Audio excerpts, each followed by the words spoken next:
ধাম আৰু এতিয়া এই কেদাৰনাথ ধাম মুকলি কৰি দিয়াৰ লগে লগে লাখ লাখ ভক্তপ্ৰাণ ৰাইজৰ উপস্থিতিয়ে সেই কেদাৰনাথ ধামৰ চৌহদক জীপাল কৰি তুলিছে অপেক্ষা আছিল কেতিয়া কেদাৰনাথ ধাম মুকলি হ'ব কাৰণ প্ৰত্যেক বছৰে এই কেদাৰনাথ ধামলৈ যথেষ্ট সংখ্যক ভক্তৰ সমাগম ঘটে কিন্তু এইবাৰ অসমৰ বাবে কিছু ব্যতিক্ৰম কাৰণ কেদাৰনাথ ধাম মুকলি অসমৰ জাপিৰে আদৰণি ইতিমধ্যে মোৰ পিছফালে দেখিছে আপোনালোকে কেদাৰনাথ ধামৰ মন্দিৰৰ যি মন্দিৰৰ সন্মুখভাগ আছে তাত 12টাকৈ জাপিয়ে স্থান পাইছে অসমৰ যেটো অসমৰ বাবে এটো সময়ত এটা খুব ভাল খবৰ বুলি ক'ব লাগিব কাৰণ অসমৰ গৌৰৱ জাপি জিলিকি উঠিছে কেদাৰনাথ ধামত কেৱল ভাৰতৰ বুলিয়ে নহয় সমগ্ৰ বিশ্বৰ বিভিন্ন প্ৰান্তৰ ভক্তসকল ইয়ালৈ আহে আৰু কেদাৰনাথ ধাম অতীজৰে পৰা আকৰ্ষণৰ কেন্দ্ৰবিন্দু হৈ আহিছে হিন্দুসকলৰ বাবে কাৰণ মহাদেৱক যিসকলে আৰাধনা কৰে তেওঁলোকে জীৱনত এবাৰ হলো এই কেদাৰনাথ ধামলৈ যাবলৈ চেষ্টা কৰে সকলোৰে সপোন থাকে গতিকে সেই কেদাৰনাথ ধামত এবাৰ যি কোৱা হৈছিল যে 2 তাৰিখৰ দিনাখন পুৱা 7 বজাৰ লগে লগে তেওঁলোকৰ ৰীতি-নীতি আছে পৰম্পৰা অনুসৰি ৰীতি-নীতিৰে কেদাৰনাথ ধাম মুকলি কৰা হৈছে আৰু মুকলিৰ সময়ত অসমবাসী ৰাইজৰ বাবে বা অসমৰ দৃষ্টিকোণৰ ফালৰ পৰা যদি চাবলৈ যাওঁ এই জাপি কেটাই কিন্তু কেদাৰনাথৰ স্থান পাইছে যেটো কেদাৰনাথ মন্দিৰটো প্ৰত্যেক বছৰে ফুলেৰে সজাই তোলা হয় মন্দিৰৰ চৌদিশত ফুলেৰে অতি আটক ধুনীয়াকৈ সজাই তোলা হয় কিন্তু এইবাৰ তাত ব্যতিক্ৰম তাত অসমৰ জাপিয়ে স্থান পাইছে যেটো অতি গৌৰৱৰ কথা অসমবাসীৰ বাবে সন্মুখ ভাগত 12টা জাপি আৰি দিয়া হৈছে আৰু এনেকৈ অসমৰ জাপিৰে আসলতে কেদাৰনাথত ভক্তপ্ৰাণ ৰাইজক আদৰণি জনোৱা হৈছে আৰু ইতিমধ্যে কৈছো যে ব্যাপক নিৰাপত্তা বেষ্টনী কেদাৰনাথত কাৰণ সুৰক্ষাৰ দিশটোক প্ৰতি লক্ষ্য ৰাখি পেলাই তাত কটকটীয়া নিৰাপত্তা বেষ্টনী গঢ়ি তোলা হৈছে আৰু পুৱা 7 বজাত ভক্তসকলৰ বাবে আজি কাৰণ কেদাৰনাথৰ যি কৰ্তৃপক্ষ আছিল উত্তৰাখণ্ড চৰকাৰে ইতিমধ্যে কৈছিল যে 2 তাৰিখৰ দিনাখন পুৱা 7 বজাৰ লগে লগে মুকলি কৰা হ'ব আৰু জেনেৰেল তেওঁলোকে কৈছিল 7 বজাৰ লগে লগে মুকলি কৰি দিয়া হ'ল আৰু লগে লগে এক আধ্যাত্মিক পৰিৱেশে এটা কেদাৰনাথত বিৰাজ কৰিছে লগতে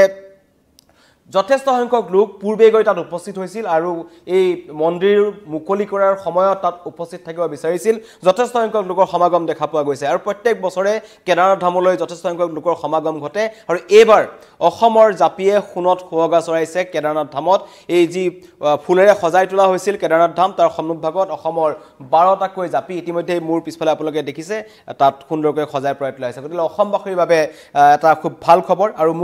মন্দিৰ মুকলি কৰাৰ প্ৰাক মুহূৰ্তত যি উখি মঠ আছে উখি মঠৰ ওমকাৰেশ্বৰ মন্দিৰৰ পৰা শোভাযাত্ৰা কৰা হয় আৰু শোভাযাত্ৰা আনুষ্ঠানিকভাৱে কৰি পঞ্চমুখী যি কেদাৰনাথৰ মূৰ্তি আছে ধৰ্মীয় ৰীতি-নীতিৰে আনি এই মন্দিৰত প্ৰতিষ্ঠা কৰা হৈছে আৰু সম্পূৰ্ণ এক আধ্যাত্মিক পৰিৱেশ এটা বিৰাজ কৰিছে আৰু পঞ্চস্নান কৰাৰ পাছত কেদাৰনাথৰ মূৰ্তি এই কেদাৰনাথ মন্দিৰত স্থাপন কৰা হৈছে লগতে পুষ্পসজ্জাৰে কৰোৱা হৈছে গোটেই মন্দিৰটো কেদাৰনাথৰ যি মন্দিৰ আছে চৌহদ ফুলেৰে বিভিন্ন ধৰণৰ ফুলেৰে সজাই তোলা হৈছে ভাৰতৰ বিভিন্ন প্ৰান্তৰ পৰা তালৈ ফুল যায় আৰু তাৰ মাজতে কিন্তু জিলিকি উঠিছে অসমৰ জাপিকেটা যিটো প্ৰত্যেকজন অসমীয়াৰ বাবে এটো সময়ত এটা গৌৰৱৰ কথা আৰু লগতে যে এবাৰ যি কেদাৰনাথৰ যি পৰিচালনা সমিতি আছে মন্দিৰ পৰিচালনা সমিতি আছে তেওঁলোকে কৈছে যে পূৰ্বতকৈ এবাৰ কেদাৰনাথত ভক্তৰ সংখ্যা বৃদ্ধি পাব বুলি তেওঁলোকে আশা কৰিছে কাৰণ প্ৰত্যেক বছৰৰ পৰা বছৰ ধৰি কেদাৰনাথ ধামলৈ যি ভক্তৰ সমাগম ঘটিছে হেতু বৃদ্ধি পোৱা দেখিবলৈ পোৱা গৈছে আৰু এবাৰ ভক্তৰ আগমন আগতকৈ বেছি হ'ব বুলি কৈছে আৰু গতিকেলৈ তাত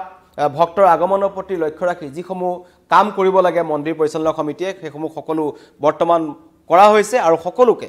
বিশ্বৰ বিভিন্ন প্ৰান্তৰ লগতে ভাৰতৰ বিভিন্ন প্ৰান্তৰ যি মহাদেৱৰ ভক্তসকল আছে সকলোকে মন্দিৰ পৰিচালনা সমিতিয়ে কেদাৰনাথলৈ আমন্ত্ৰণ জনাইছে আৰু বিশেষকৈ নিৰাপত্তাৰ দিশটোৰ কথা কৈছো দেশৰ যি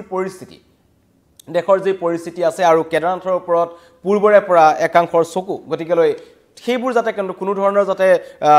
বিৰূপ প্ৰতিক্ৰিয়া বা এনেকুৱা বিক্ষিপ্ত ঘটনা নঘটে তাৰ প্ৰতি লক্ষ্য ৰাখি কিন্তু এবাৰ কেদাৰনাথত কটকটীয়া নিৰাপত্তা ব্যৱস্থা গঢ়ি তোলা হৈছে আৰু কেদাৰনাথলৈ যোৱা প্ৰত্যেকটো পথত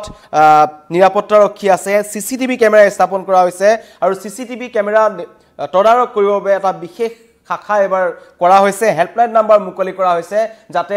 যিসকল যাত্ৰী অসমৰ পৰাও যথেষ্ট সংখ্যক যাত্ৰী যাব প্ৰত্যেক বছৰে তালৈ যায় যাত্ৰীসকলে যাতে কোনো ধৰণৰ অসুবিধাৰ সন্মুখীন নহয় তাৰ বাবে হেল্পলাইন নাম্বাৰ মুকলি কৰিছে লগতে কিবা অসুবিধা হলে কেদাৰনাথৰ যি কৰ্তৃপক্ষ আছে তেওঁলোকে সহায় কৰিব বুলি কোৱা হৈছে আৰু লগতে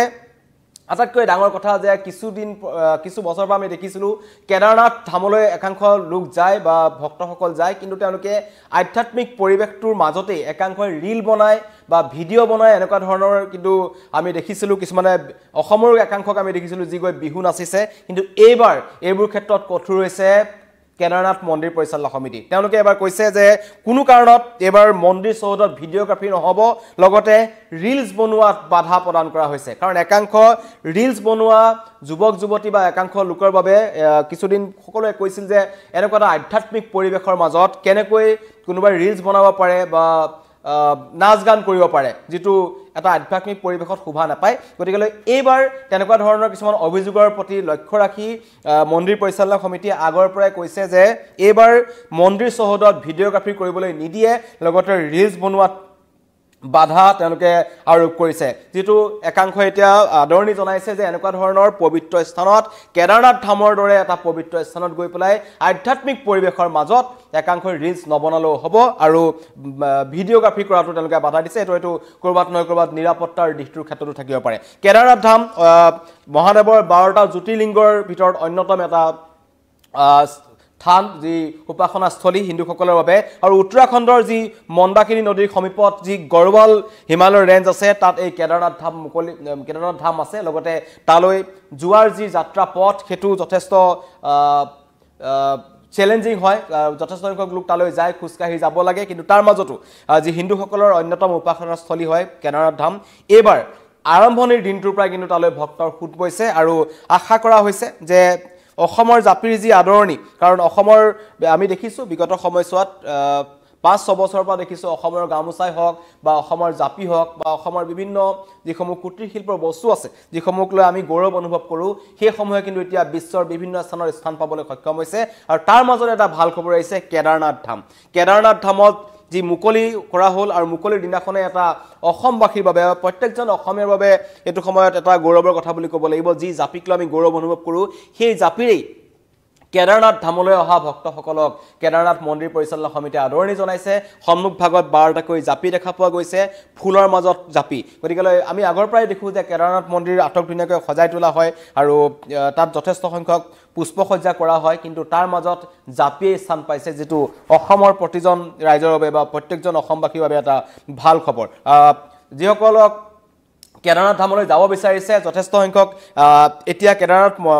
মন্দিৰৰ ফালৰ পৰা কোৱা হৈছে যে বিগত বৰ্ষতকৈ যিহেতু ভক্তৰ সমাগম বৃদ্ধি হ'ব, গতিকে এইবাৰ কিছু সুকীয়া ব্যৱস্থাও তাত কৰা হৈছে। থকা খোৱাৰ ব্যৱস্থা, তলত যিসকল লোকৰ থাকিব তেওঁলোকৰ ব্যৱস্থা কৰা হৈছে। আৰু এইবাৰ বিশেষকৈ উত্তৰাখণ্ড চৰকাৰৰ ফালৰ পৰা কিছুমান বিশেষ ব্যৱস্থা কৰা হৈছে, যাতে যাত্ৰীসকলৰ বা ভক্তসকলৰ বাবে কোনো ধৰণৰ অসুবিধাৰ সন্মুখীন নহয়। ৰেলেৰে যিসকল যাত্ৰী তালৈ আহিব, ভক্ত তালৈ আহিব বা যি বিমানেৰে যাব, এই যি 6 মাহ সময়, যিহেতু মন্দিৰৰ যিখিনি সময় থাকে কেদাৰনাথ ধামলৈ যোৱাৰ, যে এপ্ৰিল মাহৰ যি তৃতীয় অক্ষয় আছে তাৰ পৰা নৱেম্বৰ মাহৰ ভিতৰত কাৰ্তিক পূৰ্ণিমা বা শৰৎকালীন পূৰ্ণিমা বুলি যোনটো কোৱা হয়, এই সময়ত এই মন্দিৰটোলৈ বা এই কেদাৰনাথ ধামলৈ জনতাৰ বা ভক্তৰ ভিৰ আহে। আৰু শীতকালত মন্দিৰৰ বিগ্ৰহ দেৱতাক এই উখীমাথলৈ লৈ যোৱা হয় আৰু তাত 6 মাহ পূজা কৰা হয়। গতিকে আজি পুনৰ সেই উখীমাথৰ পৰা যি মহাকালেশ্বৰ মন্দিৰ আছে তাৰ পৰা সম্পূৰ্ণ বৈদিক ৰীতি নীতিৰে পূজা পাতল কৰি মহাদেৱৰ যি পঞ্চমুখী যি মূৰ্তি আছে কেদাৰনাথত স্থাপন কৰা হ'ল। আৰু স্থাপন কৰাৰ লগে লগেই আজিৰ পৰা পূজা হ'ব, আৰতি হ'ব। গতিকে ভক্তই যি বিচাৰে এইখিনি সময়ছোৱাত মহাদেৱৰ ওচৰত সকলো পায় বুলি এটা জনবিশ্বাস আছে। গতিকে সেই লোকবিশ্বাস অনুসৰি অতীজৰে পৰা তালৈ হিন্দুসকলৰ ভক্তসকলৰ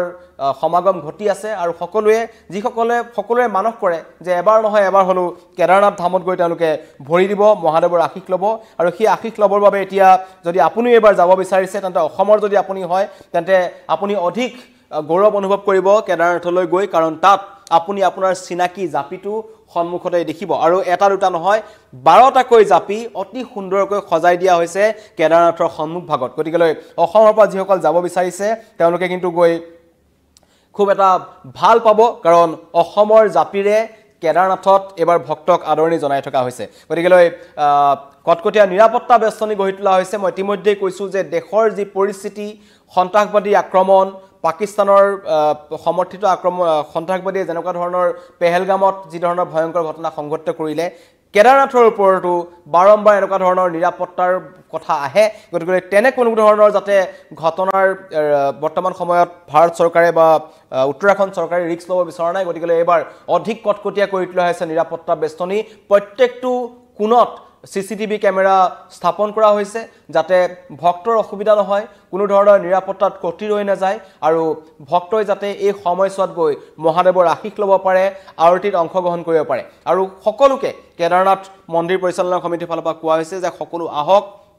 মহাদেৱৰ অন্যতম স্থান এই কেদাৰনাথ গতিকেলৈ তাত যাতে আহি যি সকলোৰে সপোন থাকে এবাৰ নহয় এবাৰ গৈ পেলাই কেদাৰনাথত মূৰ দুৱাৰ মহাদেৱৰ ওচৰত সেই যাতে সপোন সকলোৰে দিঠক হয় যিসকল আমাৰ লগত নতুনকৈ জড়িত হৈছে তেওঁলোকক জনাইছো যে আজি পুৱা 7 বজাৰ লগে লগে মুকলি কৰি দিয়া হ'ল কেদাৰনাথ ধাম ভক্তৰ বাবে গতিকেলৈ ইতিমধ্যেই কেদাৰনাথ ধামত যথেষ্ট সংখ্যক ভক্তই গৈ ভিৰ কৰিছে পুৱাৰে পৰা তাত লালি নিচিগা ভিৰ দেখিবলৈ পোৱা গৈছে